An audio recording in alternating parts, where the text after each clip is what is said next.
if you, like me, you're dreaming of living in Phuket without breaking the bank, well, I'm here to tell you that affordable condo rentals in Kathu do exist, and I got some tips to help you find them. Location, location, location. Kathu is awesome. It's central, close to Patong's action, but quieter. It has lots of amenities. Look for condos slightly off the main roads for better deals. Size matters and affects your wallet. Studios and one bedrooms are your budget-friendly options. If you're solo or a couple, this is plenty of space. Bonus, smaller units often have lower utility bills. Furnished versus unfurnished. Now, furnished condos are convenient but often pricier if you're staying long term. Unfurnished might be cheaper initially. You can furnish it over time to your liking. Timing is key.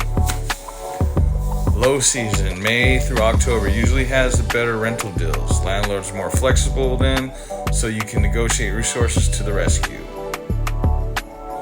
Websites, check out thailandproperty.com, Fazwaz, Rent Hub has Thai language options too. Facebook groups, search for Phuket rental groups. There are tons of listings, often owners directly like we did. Local agents, they know the area and can find hidden gems, but they'll charge you a fee. Don't be afraid to negotiate. In Thailand, bargaining is expected. Be polite but firm. If you're renting long term, ask for a discount. Check out Condo Kathu Patong. This development is specifically mentioned as having affordable studios. It's worth a look.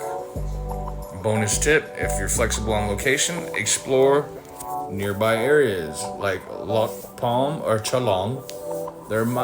You might even find better deals there. Remember, finding your perfect condo takes time and effort, but with a little bit of research and these tips, you'll be living in Phuket dream without the nightmare prices.